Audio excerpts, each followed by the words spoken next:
Lastly, if you lack inspiring others, you have the desire mindset, but currently you don't see where that's happening, write down 20 points. I want you to tally those scores. It shouldn't be that much to tally. Now we only have 5 questions, okay? And then I want you to subtract it from 100. If you wrote down 40 points, subtract it from 100. And if you are below 80, you need to stop the Zoom now and run to the doctor. I'm just kidding, y'all. No, if you're below 80, it's really a great indication that, it's time to really do some homework with self. And being right here, right now is an incredible, I don't want to say start, but you're here and we're having the conversation.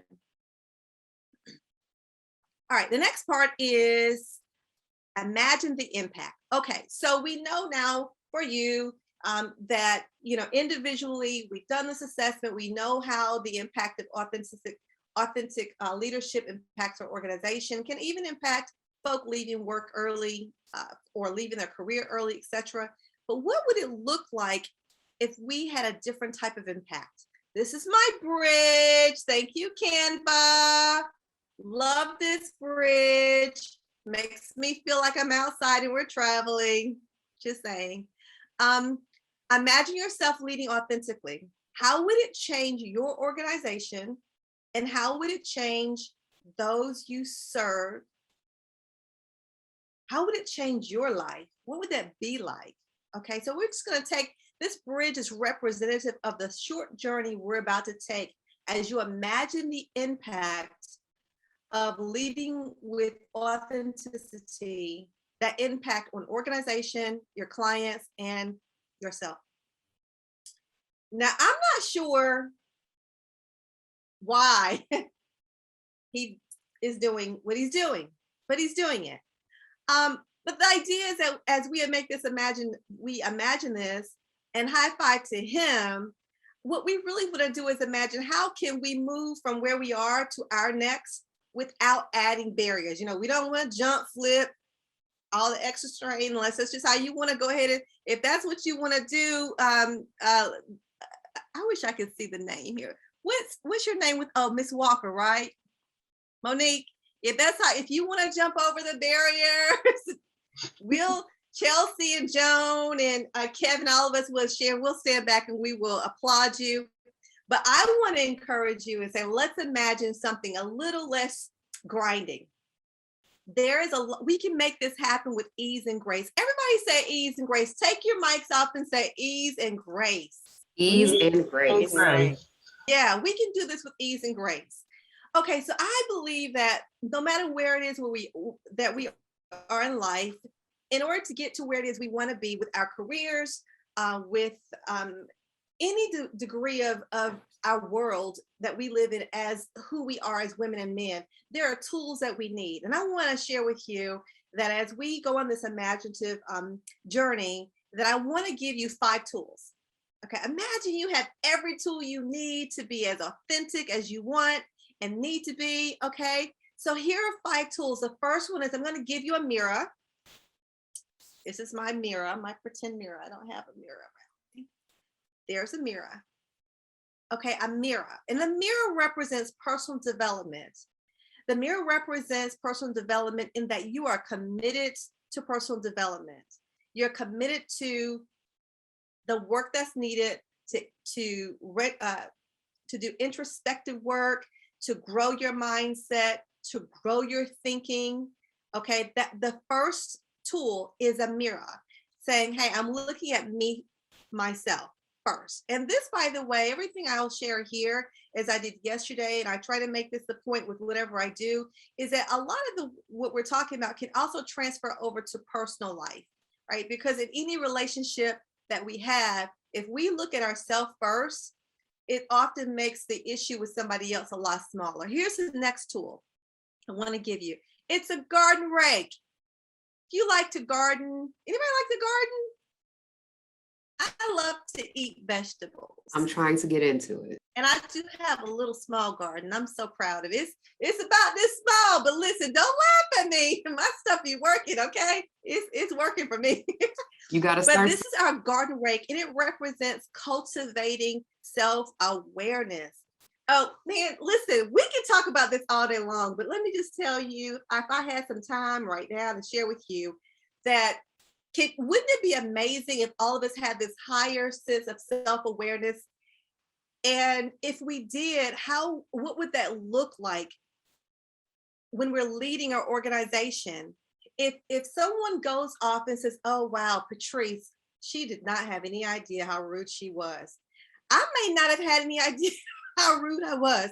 And because I don't want to be rude, and perhaps someone may not be willing to have that conversation with me, what does it look like for me to increase my self-awareness, for me to really think through my actions? It's major on my organization, those that I'm leading, as well as how that can help me grow. And then the next tool, I don't know why it goes back. I don't know why it goes Dr. back. Mason, I want to kind of share a little bit about the self-awareness, because that is something. Monique, talking to me? Yeah, can you hear me? All right, I don't hear you. Maybe you're talking to You can hear me? I can hear Monique just fine. Yeah, I can hear you. I can hear you too. You can't hear me, Dr. Mason? Guys, ladies, please tell me y'all were not listening to that music the whole time. No. Okay, good. No, I can hear you now because of my volume. Okay, Okay. No, I just said I had wanted to just say something about the self-awareness, because I know that's something personally that I have really, really worked hard on. Like you said, having a higher sense of self-awareness. And I think it has helped me out a lot with, becoming a better leader, because I do try to be very self-conscious of how I'm saying things, my facial expression, all of that, because it makes a big difference on how people perceive what you're saying to them. Because if you come off too strong, too harsh, people shut down. So yeah, I appreciate you sharing that. For me, that was really a growth part. I oftentimes, when I'm in deep thought and I'm really listening to people, I do like this. And, there was a pattern of people asking me, are you okay? And I would say, oh yeah, I'm fine. I'm just thinking deeply. And then I realized, do I need to look like that when I'm thinking that deep? I need to work on that. It took me some time and I still have, I have a note. Sometimes I put, to remind myself, but yes, thank you for sharing that. All right, here's our next tool, which is the clock. Man, listen, you know what? If we get this one right here, right, we are all together good. The discipline piece, I love to talk about in my Balance and Brave CEOs Academy about how we have 24 hours to manage. 24 hours. And what we do with those 24 hours reflects our vision and it reflects our results. Discipline, 24 hours. So that's our third tool. Put that in your memory bank of a clock. I brought the clock back because Miss Harvey decided to put hers on snooze. Somebody put their clock on snooze. Joan, was it you? I always put my clock on snooze. Not that I'm aware of. Patrese, was it you? Maybe. Yeah, so I thought that was funny. Brought the clock back. All right, we got to watch out for the snooze. Maybe one time, I give myself one time. And I'm like, nah, I got to make it happen. Let's go ahead and get it going. All right, the fourth tool, everybody, is our GPS. Where are we going? And that might look like in your organization, without doubt, hands down, a plan, strategic plan. Some folk call it different, but it's all the same. We have to have a written plan that's visibly accessible to all. If you've got it on your desktop and nobody can see it, and when you don't make your goal, you adjust it for you, that's not cool. We can't do that. We need to make that, it's like me when I was trying to lose weight. I was like, oh my gosh, I didn't meet my goal. Let me go ahead and change that real quick. I changed that real quick. So, but your GPS is your plan, and it's your strategic plan that you don't want to have do in silos. As an authentic leader, you want to do it with your team, and you want it to be visible for both those that you serve, those that you're serving with, and you want it to be what informs your decisions. That's why your strategic plan is really very important. The last tool is overflowing cup. The overflowing cup. Please know and be reminded that it's you and then others. Hey, I get it. I am a woman of service. My entire career has been about serving others. I was doing like 80 and 85 hours as an administrator, and I got some funny, crazy stories where I thought it was cool eating pizza with my kids, 10 o'clock at night. I got to have everything perfect on Friday, waiting, like just so much. But I needed someone to let me know that while that's honorable and admirable, it really wasn't smart. I need to keep my own cup overflowing. Why did I put overflowing cup and not just full cup? Because if your cup is full, that cup is for you. It's for you. A full cup is for you. The overflow is for everyone else. Keep your own cup full. Let's talk a little bit more about that water.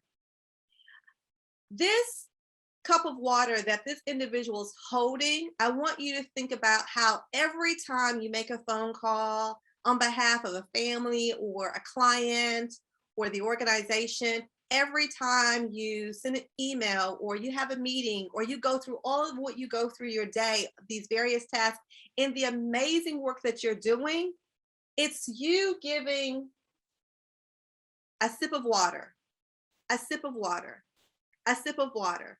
Just think right now, everything that you do, all that you serve, all the people that you are helping, it's so commendable, yet it does mean a sip of water. And sometimes for some families, I know for me and my family, it was more like this, a long, it's like, give me another glass, give me the gallon. And what does that mean for you? It means that this is what your cup must look like. You have to constantly be pouring back into you. If you're constantly pouring back into you, that's how you're able, and you're supporting yourself in being the most authentic leader that you can be, so that when you show up, you're not operating out of a deficit, but you're operating out of an overflow. And when you go home, you can not be like I was at some point, and that's where I'd sit on the couch, felt like I was a zombie because I was so depleted, until I remembered my own systems. What I acquired, the success, the steps that it took me to be successful the first time is what I need to adopt to become successful for myself. And that is, I need to be reminded that I have to keep my cup full. And the full cup is for me, the overflow is for everyone else. So these are pictorial reminders, again, in our imaginative journey, that imagine if you've got your mirror every day. Imagine if you've got your garden rake and you've got your clock and you've got your GPS and you have that cup of water for your organization and your clients. But you have you've got water for you as well. Okay. Now, so what would that impact be if you had all of those tools built in here first, not looking at another person, but for you? Think right now, and somebody help me with time, because that's one area I'm wondering right now. We're at 10:50. How much time we've got, Sharon, left? 20 minutes? You're fine. We go to 11:30. Oh, cool. Awesome. So we got time to talk because I love interaction. Yes. All right. Who wants to share anything about what would that be like if you had all of those tools, and perhaps right now you feel and you say, you know what? Hey, I'm straight. I'm good. I've got it. But yeah, what would the impact be if you had all those tools under your belt Anybody want to share? I think that I would increase efficiency and effectiveness. I think the areas that stick out the most to me are really the overflowing cup, because I go. And even recently, like I brought it to my husband's attention, he agreed. And so now if I ask him if he's okay with me doing something else, he'll say, didn't you already say you got too much on your plate? Like, so it helps me check myself as well and not taking on so much. Cause I feel like if I did have that overflow, if I was full with the overflow, I would be more impactful than I am now. Yes. Thank you for sharing that. I really appreciate it. It's powerful. Anyone else? Share really quickly. So good morning, everyone. Sorry, my camera's been off all day. I'm on a grant deadline. And so and that's due at 5, and it's for our micro enterprise program, and they're very near and dear to my heart. And so I want to do right by them. And that's actually what I wanted to bring up, is that I actually am on the roadmap team, and they are all in Columbus right now. And I was actually supposed to be in Columbus with them today to do a strategic planning session after this. And last night I was working on this grant after my normal 9 to 5, of course. And I had the same conversation with my husband, right? It was, I have all of these competing interests, and in order for me to keep my sanity, something had to give. And I hate to say no, because I am always the type of person that wants to be fully present. And so even having my camera off all morning, I feel kind of, I look fine. Don't you even worry about that. But yeah, so as a leader, and as I've taken on more responsibilities in my role, that's something that I've had to manage, juggling my responsibilities and prioritizing, and then having to say no sometimes. And that causes a lot of guilt, like a lot of like workplace guilt, because I am so passionate about my job and the things I get to do. So, but that's part of that journey, is what I'm saying, is this idea of pouring into yourself so that your cup is overflowing, so that you can have the longevity, I guess, in what you do. Yeah, that's powerful. I can relate. Yeah, it's powerful. All right. If we have more time at the end, we'll go back to that and share additional information. Okay, let's talk about perhaps part 3. What would the solution look like around supporting those that have such a desire to serve and yet to manage those competing responsibilities? Well, it doesn't mean that it would look like being exhausted, saying yes, yes, yes, yes, yes, yes. It doesn't mean that it looks like being frustrated or having a lack of accountability or overwhelmness. And even maybe in some cases, maybe some denial at different levels about what's really going on. And it doesn't look or feel like being unsure. And by the way, when I say lack of accountability, that for me, I'm talking about lack of accountability first to ourselves. That's the first most important person to be accountable to, is yourself. So none of these are the solution. It's not for Chelsea to say yes to more. It's not for, and I want to say Harvard, because I am intentionally not saying your name. I just want you to know that I am intentionally not saying your first name. It's Chanel. Chanel. Okay, because I'm thinking I am going to mess that up. All right. All right. Oh, it's just so it's spelled uniquely, but it's okay. All right, got it. Thank you. I love it. Because I remember you sharing the meaning of your name. I was like, nope, not touching that, not gonna mess that up. Yeah, but it's none of those, it's none of these. These are what we want to avoid. We're talking about living with ease and with grace, not jumping over barriers and right? You know, and creating unnecessary obstacles for ourselves. According to authentic leadership author George B., who is, he really made great discovery around the work of authentic leadership in 2003.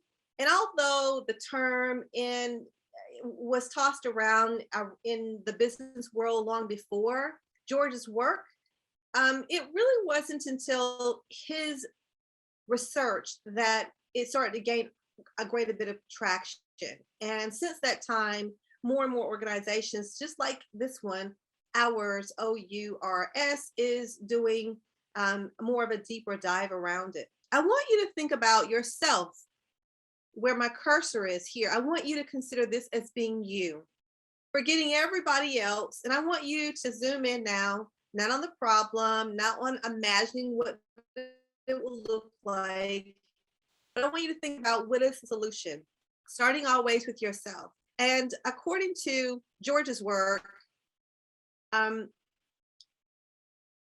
there is these spectrums about understanding your purpose, having your strong values, leading with heart, and establishing relationships, as well as really practicing self-discipline.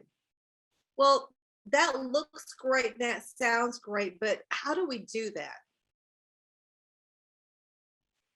Here's what we're going to lean into right now, okay? This is the gold. I think it's all gold, but go with me, work with me here, okay?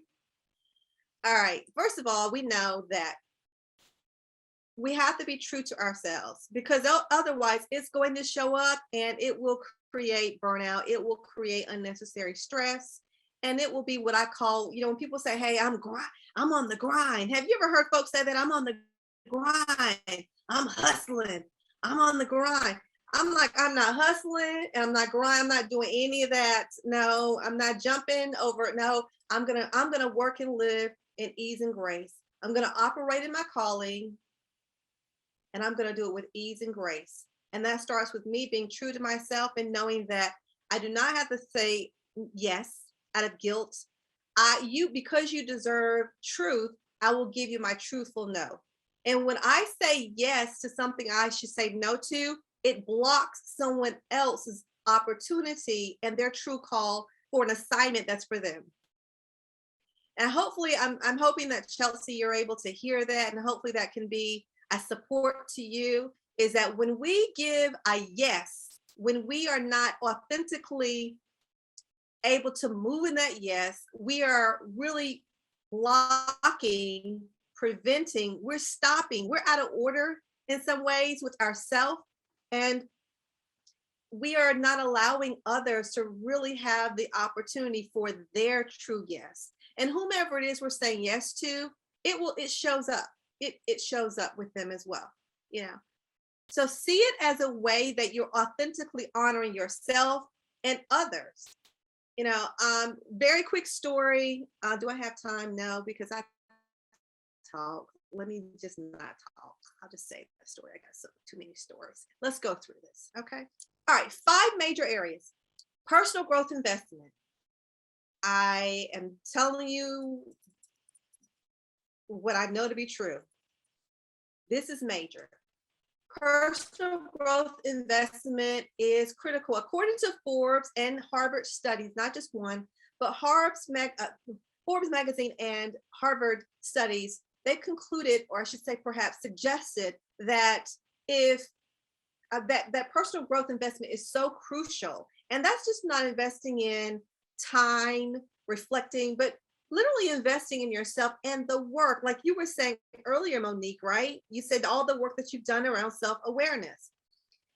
I learned years ago this information I'm sharing with you, and it gives the example of, if you're making $50,000, then you should be investing 5% of income. And, you know, that's a sure ROI, return of investment. I've also come into contact with studies that suggest that if you want to, whatever amount of money you want to make, then invest that percentage. Whatever you see yourself doing, whatever change you see making with your organization, your clients, that amount of time, that might be the time that you need to take with yourself, not just, so it's time, It's money, 11 o'clock. and work. Secondly, taking ownership when making a mistake. One of the books out of so many I could recommend to you, some of which you probably have already read, but one for sure around this topic of ownership is The Extreme Ownership: How U.S. Navy SEALs Lead and Win. Great starting point. When I started reading this book, I had to like go, I couldn't just read through it. It took me minutes to read one page because I had to go back. And I had to go back because it was so much. So I thought, whoa, I had to reflect and think about myself. And although, of course, it's by SEALs that wrote it, and it applies in so many areas of life in general as it relates to taking ownership. The third area I'm also, for me, very passionate about is showing courage, being brave in the time of question, really. And that is, in the appropriate way. I'll always preference that. Having the courage to challenge status quo and to defend people and processes and laws and procedures that aren't right. When we think about how we as humans got to where we are today, it was the hand of so many courageous leaders that said, no, boo, no, that is not okay. No. What does that look like in policy? What does that look like in our daily practice? What does it look like for you as a leader? Are you operating authentically in processes that are good for people? And if not, how do you have those conversations, in the most effective and positive way? Fourth is, I like to call it lift the veil. Lifting the veil is very, very freeing. You all are doing it today. I feel like we've been doing it yesterday and the day before. And that is to reveal just your vulnerability. And when we do that, it really does transfer a greater sense of humility, credibility, and it makes folk know that they can trust you. Really the fact that we are all humans. We all hurt, we all cry, we all laugh. We all really at the end of the day want some pretty much the same thing. We want to have access to the essentials of life. We want to be able to enjoy life and be able to make a difference.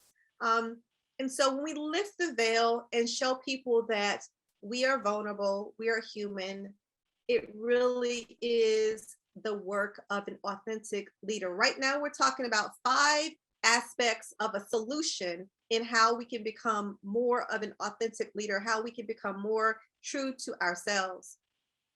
And the 5th is vision aligning to results. Authentic leaders have vision that equals results. And it means that we talk and walk. The talk and the walk are a match. Have you ever, you don't have to tell on yourself, I'll just tell on me and say this. Have you ever had a vision and maybe you confided in a friend or a partner? Oh, I have this vision. I want to do this and this and this and this and this and this. But yet when we look back, we didn't use our tools. We didn't use the tool of the mirror to look in it, to reflect on ourselves. We didn't use the tool of the garden rake to cultivate the self-awareness and the values necessary to get there. Perhaps we didn't use the tool of the GPS to create a written plan. And, maybe we didn't create the tool and operate under an overfull cup. So all we did was talked about it. And we'd go to sleep having the idea. We wake up with the idea. Why is it happening? It's happening because we're not operating in those tools that we talked about earlier. The fact is this: you have the authority. You have the total authority. The world is yours and everything that's in it. It's all yours. You have total authority, truly. The clock. When we say that we want to create one thing, have a vision to do something, but our time and our schedule reflects something different. Who's in charge of that? We're in charge of that, right? So those, when I talk about the barriers, they're absolutely without doubt, there are barriers that are beyond us, but sometimes we create additional barriers for ourselves. Sometimes we do. And also with that mirror, if I want to go back to that mirror, we look in the mirror. If you're looking in the mirror and you say anything other than greatness about you, you're creating a barrier. If you look in the mirror and you're seeing something other than greatness, listen, I'm gonna tell you right now, I look in the mirror, I tell my husband, you don't have to tell me I'm cute. I already know I'm cute. You don't have, I tell my clients all the time, look, you don't have to tell me I'm a great coach. I know. I didn't pour 10 hours extra. Really, like, listen, you got to look in the mirror. If anybody on this line right here, right today, if you're having any reservation that you show up like a boss lady, I'm letting you know, here's my boss lady card to you.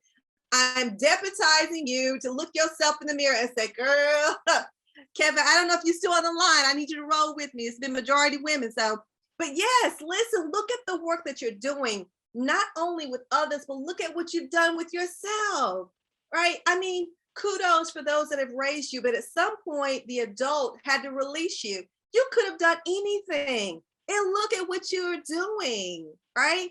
So you have to encourage yourself first, okay?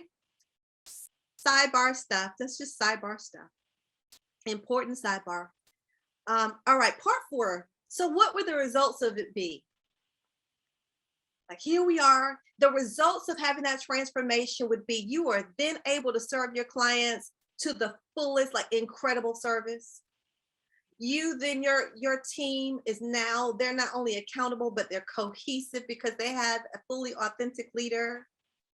There's increased economic growth because other constituents and agencies are attracted to your leadership. And they say, oh my, I want to give to that. I want those grants to go to that person. I want to increase here. They're doing great work. All right, because we attract everything we need when we operate in all that we are called to be. Okay. And then we are just simply balanced. We are balanced when we are able to operate as an authentic leader. Innovative ideas flow from us, our organizations, they flow with ideas. And then those ideas are matched by the results that we're not just sitting, creating it on a strategic plan, but we're actually actualizing it.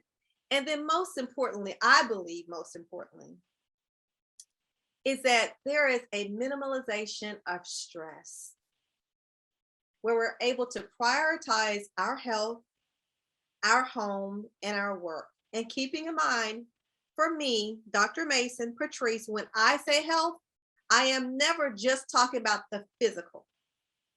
I'm talking about who all we got on this line. I don't know who all got on this line. I can't see everybody. Is Kevin still here? Okay. No, the other room stole Kevin. So we still have all women? Yes. Okay. So for me, when I talk about health, I'll say it again, physical health, emotional health, spiritual health, sexual health, psychological health. When any of those are out of balance, we're not able to lead authentically because we go to work and we're like, oh gosh, there she go again. I don't need this today. Not today, devil. You know how we'll quickly say, not today, devil. But really what it is that we show up unbalanced and we can get like a little attitude if somebody else comes in and they need the normal things they would need, but we come with a half full cup instead of an over full cup. Say, hey, I am prepared to serve you. I am full. All of this is for you, right? So truly authentic leadership begins all with us completely. In fact, I say that it doesn't begin with us. It starts and ends with us because it's the daily work. We've talked about the problem, the impact, the solution, the results, and now I want to talk about some questions. And I do want to go back. Hold on. I realized that Oh. There was I realized that the slide, I overlooked the slide from the beginning, that there is a gift I love to share with anyone. And that's where, if I, again, really love your feedback, but I hope that you'll take an opportunity to visit the website and know that on behalf of ours, I would provide for you all a gift. It's a free 30-minute complimentary consultation. And you just need to make sure remind me that you are with ours, and you're able to then bypass the regular qualification. Also, if you just give me feedback, again, that is really one area I love to practice so that I can continue to grow. I always say that we cannot see our own blind spot. I can't see my blind spot. Others can see it. So you sharing with me helps me. Okay, now let me go to the end. Back to questions. Yes. Okay, we have time. So happy about it. We've got time for talk and for questions. Yay, let's do it. Anybody, come on, let's roll with it. I think your presentation was really good. I could relate to a lot of what you said. As like I already shared about the self-awareness. I do think that is like a major point for us, especially as women, because we do have a tendency to wear our heart on our sleeve sometimes. So to keep your emotions in check and to be able to just recognize the things that, like you said, people might perceive as something off. Like you said, you're in deep thought, but they're like, she's frowning, like, is she okay? Like, what's going on?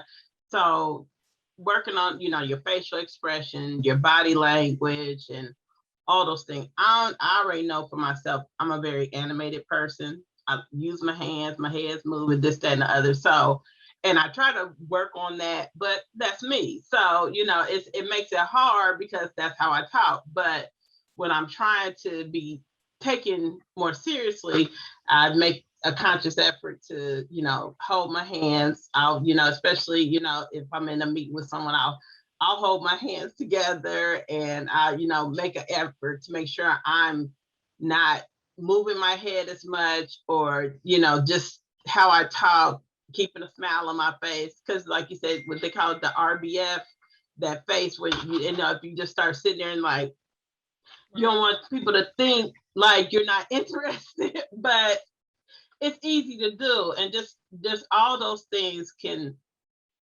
like you said, cause people to think so differently about you when that's not what is really going on. So I think that's where the self-awareness really comes into play, just really, really trying to make sure keeping it together at all times, because your mind could easily wander off. Like as a mother and a wife and all that, you might be in the middle of a meeting, then you think, did I get that for groceries? And your whole thought process, and it's like but you have to kind of keep it together. So I think for us, especially as women, that we really have to keep on point with that. So thank you. Yeah, I agree with that. And thank you so much for sharing that. I would love to offer some information about that. That's okay. Okay. If I think I heard you say that you know that you're an animated person and you like to talk with your hands and your face. I just would offer to you to embrace that, to embrace all of that. I mean, I honestly, I could sit here today and I could be stiff and talk about 89% of the studies suggest so and so, and and according to the last study conducted, and I can be straight faced and I can be serious. The fact is that, sometimes I'm like that and sometimes I'm not. But no matter what, I mean, I always have a thread of comedy that comes through. It's just, I love to laugh and have fun. I also, I believe that just really honing in all of you. If you're feeling animated and you believe that for you operating in what the situation you might be in that time, that it is not compromising your truth and the truth in which you're sharing with those, I think to do anything differently really can be an unnecessary stress. And for me, when it comes, I'm not, I don't know, but I'm saying just be you. For me, about the faces, what I chose to do to help me to counteract that is I will tell someone, I said, I'll just share with you up front. This is one thing I'm working on. I am working on making sure that my faces are not da da da da. Like I'll just tell them. And I'll say, hey, would you help me out by letting me know? And I say that because ultimately nobody gets to be in charge of what I choose to work on, because then it's not authentic. If I'm animated and I don't want to, if I choose not to talk with my hands, and if I try to stifle that, but really I enjoy being that person, that's an internal conflict. Now, if I'm talking with my hands so much and I see myself on camera, I thought, oh, I don't like that. I want help with that. I'm going to ask my audience to help me with that, right? But there's some things about me that you don't have the authority to change. There's some things about you that you don't want to give other people the authority to change. And I really like you. I think you should like do what you do, right? So, we have to have that balance of, yes, we're in the situation. It's not where you're going to just like go into a boardroom turning cartwheels because you're animated. Right? But be true to you first. And then again, if there's something specific you're working on, be transparent, put it out there. I think a good example is I've been hearing myself on these various recordings and I go, oh my goodness, where did I pick up all these so's and rights? That's not something I want to do. I think it's a little distracting. I said this to myself. So I'm like, I'm going to put it out there with to those I'm serving, that I'm talking with, like I've done here today. All right. Anyone looking at my Surface Pro, my time frame over here, 11:17. Yeah, but that's really awesome. Thanks for sharing. Thank you for the feedback. All right, so that means when I meet you in person, I'm going to expect you to. Oh yeah, I'm very lively, very lively. I think we all, well, I know for me personally, I struggle with that sometimes, and especially my facial expressions, because I'm thinking about 10 million things at once. So you may think that I'm reacting to something that you're doing, and it's like my mind was elsewhere at the moment. And even sometimes when I'm driving, somebody had told me that I look mad when I'm driving, and it's like, I didn't know I was supposed to drive like this. Like, I'm just in the car by myself or whatever the case may be. So I don't know. I appreciate, you telling us, be authentic to who we are. And even, I just lost my thought. That's okay. I'll come back to it if I think. Yeah, that's okay. It happens. Can I offer something to you, Miss Harvey, because I think I already. Harvey, Chanel. Yes, Chanel. I think I heard you say, I wrote down the word struggle on my notepad, right? And underneath that I wrote down, and that's exactly what I want. Can I offer to you that rather than saying that I struggle with, that maybe you would say up until now I struggle. And I would say that, perhaps consider, if it's not exactly what you want, then don't say it. For example, if you're okay with saying, I struggle with that, and that's exactly what I want.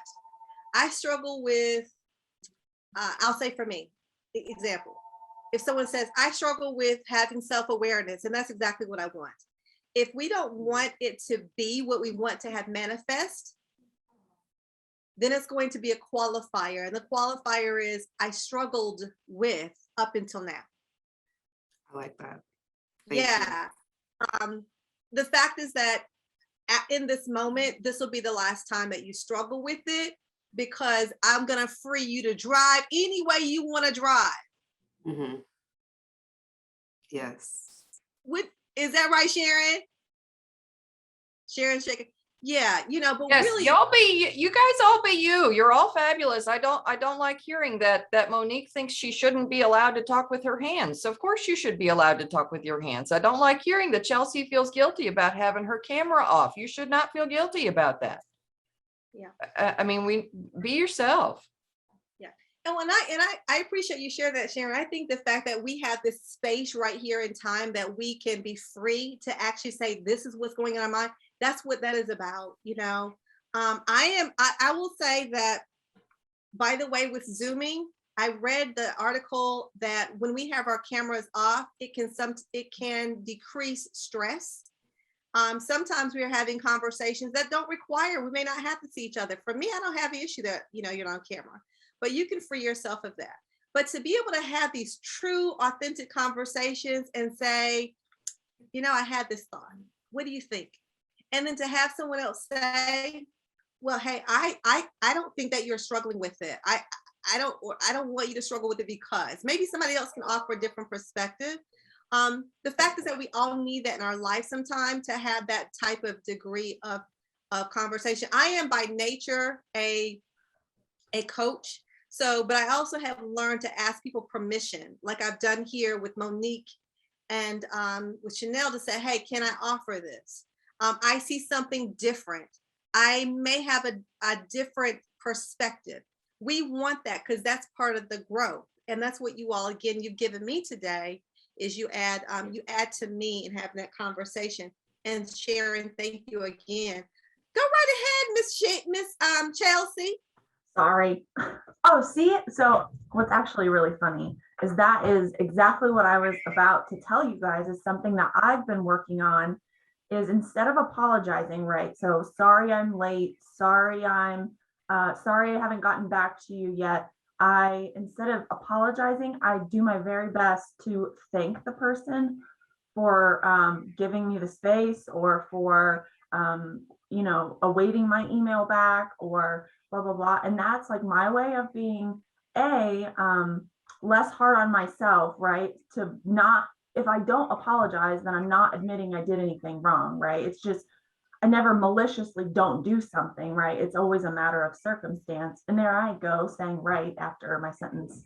So I think I got that from you, Dr. Mason.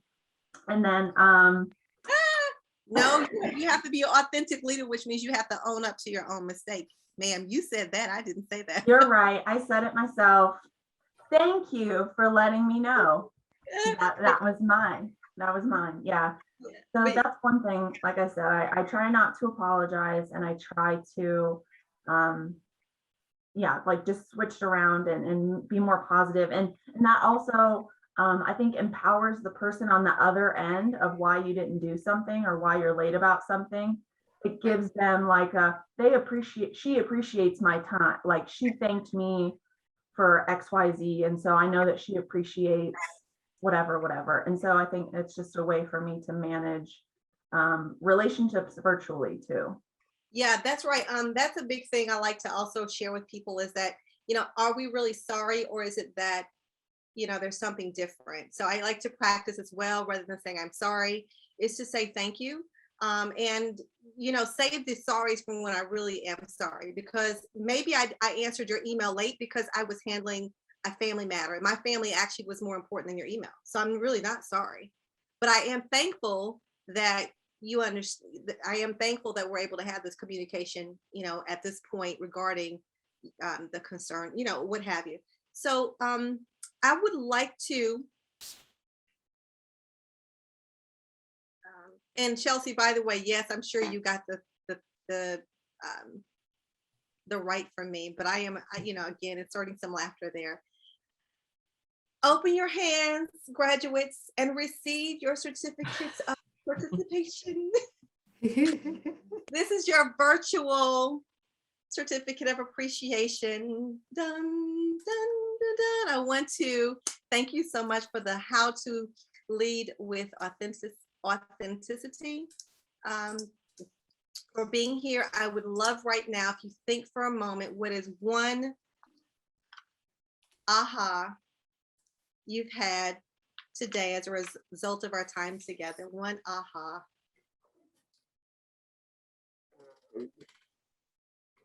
It's okay to be me. Yes, love that, Monique. Well said. More than enough, ma'am. You're more than enough. Yes. Let me When I write say, that down. Go right ahead. when I Janelle? say yes to something, I should say no to. I block someone else's opportunity for their true yes. I recently said yes to something that I've been like, I really don't have the time for it, but I don't want to let them down. And today I feel empowered to tell them that I will help until they can find somebody to take it over. Because I owe that to myself and to my family. So That's so powerful, Chanel. And I would, I'd love to offer as well that you put a CTA on that when you share that with that person, a call to action, meaning that you give them a time frame. okay. I can help you for 1 week. I can help you for 2 weeks. Sharon is shaking her head because we know, honey, that can turn into, it's 2 years. Like, now let them put a call to action that I can help you for 1 week. And what does that help look like? Right. So you're able to operate in that. Thank you for sharing that, Chanel. What's another aha? One aha that I wrote down here that I really liked. I always use the analogy, like you can't pour from an empty glass, but I like how you spun it today, where you said that full glass is for you, right? Like you don't deserve a half a glass to just operate from like standard operating procedure, right? Like your full glass is for you. It's the overflowing of your glass that you can then put into others. So that was something that was really profound for me. That's something that I talk about anyways, but it was just like you know what? I deserve to operate with a full glass. Thank you so much for that, Chelsea, for sharing that aha. Any ahas for you, Lady S? I agree with Chelsea. I appreciated that because we hear that all the time. You can't pour from an empty cup, but if you're pouring from your full cup, what are you drinking?